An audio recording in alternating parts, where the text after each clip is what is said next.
आज आपण वेल्थ सोल्युशनच्या तिसऱ्या भागामध्ये पदार्पण करीत आहोत.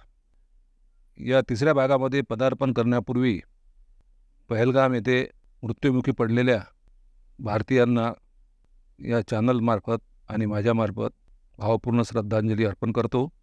त्याचप्रमाणे भारत पाकिस्तानमध्ये सध्या जे वातावरण सुरू आहे त्याबद्दल आम्ही भारत सरकारच्या पाठीशी आहोत.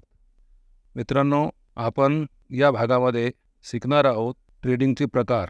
मी देवलाल अवचार मागील 35 वर्षापासून शेअर मार्केटमध्ये सक्रिय आहे. आज या व्हिडिओमध्ये आपण बघणार आहोत शेअर मार्केटमधील वेगवेगळे ट्रेडिंगचे प्रकार, तेही अगदी सोप्या पद्धतीने. जर तुम्ही शेअर मार्केटमध्ये पूर्णपणे नवीन असाल किंवा सुरुवात करणार असाल तर ही माहिती आपल्यासाठी खूप उपयुक्त ठरणार आहे. चला तर मग जास्त वेळ न घेता सुरुवात करूया. पहिला प्रकार आहे इंट्राडे ट्रेडिंग. इंट्राडे ट्रेडिंग म्हणजे काय? एकाच दिवशी शेअर खरेदी करणं आणि त्याच दिवशी विकणं. हे ट्रेडिंग दैनंदिन चढ उतारांचा फायदा घेण्यासाठी केलं जातं. उदाहरणार्थ, सकाळी मार्केट उघडल्यावर शेअर घेतला आणि मार्केट बंद व्हायच्या अगोदर शेअर विकला, ह्यालाच इंट्राडे ट्रेडिंग म्हणतात. पण एक मात्र लक्षात असू द्या की यामध्ये जास्त प्रमाणात जोखीम सामील असते, कारण मार्केट बंद व्हायच्या अगोदर तुम्ही तुमचे शेअर्स विकणे बंधनकारक असते. त्यामुळे अनुभव आल्यानंतरच आपण या इंट्राडे ट्रेडिंगकडे वळायला पाहिजे. हा झाला इंट्राडे ट्रेडिंगचा पहिला प्रकार. यानंतर स्कॅल्पिंग म्हणजे काय? ही इंट्राडे ट्रेडिंगचीच एक जलद गतीची पद्धत आहे. यामध्ये खूप कमी वेळासाठी शेअर्स विकत घेऊन लवकरच नफा मिळवून बाहेर निघाला जाते. उदाहरणार्थ, एखाद्या कंपनीचे शेअर्स 10 रुपये आहे आणि त्या कंपनीचे 100 शेअर्स आपण विकत घेतले आणि लगेच अगदी 5 ते 10 मिनिटात 10 रुपयाचा शेअर 12 रुपये झाला, तर प्रत्येक शेअर मागे 2 रुपये आपला नफा झाला. म्हणजे टोटल प्रॉफिट हा 200 रुपये झाला. लगेच प्रॉफिट बुक करून बाहेर पडलो तर याला स्कॅल्पिंग असे म्हणतात. स्कॅल्पिंगचा प्रकार आपण योग्य प्रकारे केला तरच ते फायदेशीर ठरवू शकते.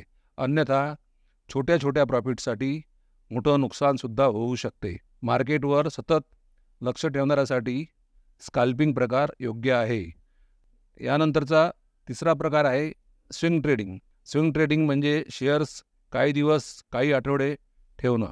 स्विंग ट्रेडिंग हे प्रमुखतः मोठे टार्गेट अचीव करण्यासाठी वापरले जाते. समजा आज एका शेअरचा भाव 250 रुपये आहे आणि पुढील काही काळात किंवा काही दिवसात तो 300 रुपयापर्यंत जाईल अशी शक्यता आहे.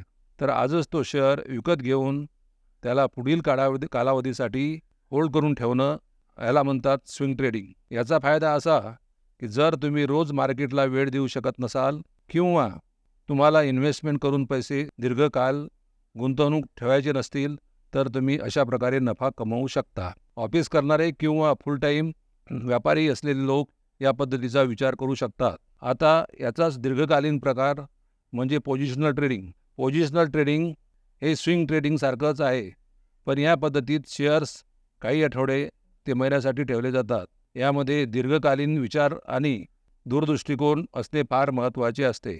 ज्या कंपनीमध्ये आपण इन्व्हेस्टमेंट करत आहोत त्या कंपनीचे फंडामेंटल्स, टेक्निकल्स आणि फ्युचर प्लॅनबद्दल जागरूक असणे गरजेचे असते. तर या सगळ्या गोष्टीचा समावेश होतो पोझिशनल ट्रेडिंगमध्ये.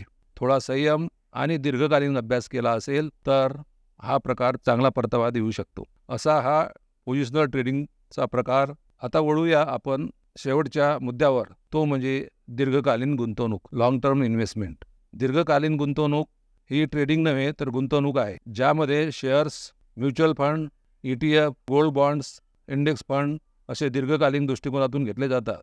यामध्ये गुंतवणूक ही वर्षानुवर्षे चालते, ज्याच्यासाठी आपण ज्या असेट्समध्ये गुंतवणूक करत आहोत त्याचं संपूर्ण ज्ञान असणे बंधनकारक असते. कंपनीमध्ये इन्व्हेस्टमेंट करत असेल तर त्या कंपनीच्या फंडामेंटल्सची माहिती, म्युच्युअल फंडमध्ये इन्व्हेस्टमेंट करत असाल तर त्याच्या रिटर्न्सची माहिती किंवा इन्व्हेस्टमेंटची माहिती असणे आवश्यक आहे. तर ह्या काही गोष्टी आपण दीर्घकालीन गुंतवणुकीसाठी पाहतो. अनेक नावाजलेले आणि लोकप्रिय गुंतवणूकदार आणि ट्रेडर्स सुद्धा दीर्घकालीन गुंतवणुकीचा सल्ला देतात. तर मित्रांनो, हे होते शेअर मार्केटमध्ये मुख्य ट्रेडिंग प्रकार. मी गेल्या 35 वर्षात हे सर्व प्रकार अनुभवले आहेत आणि मला खात्री आहे की योग्य मार्गदर्शन आणि शिस्त पाळली तर कुणीही या क्षेत्रात यशस्वी होऊ शकतो. व्हिडिओ आवडला असेल तर लाईक करा, शेअर करा आणि अशाच शिक्षण मूल्यपूर्ण व्हिडिओसाठी चॅनलला सबस्क्राईब करायला विसरू नका. पुन्हा भेटूया पुढील व्हिडिओमध्ये. धन्यवाद.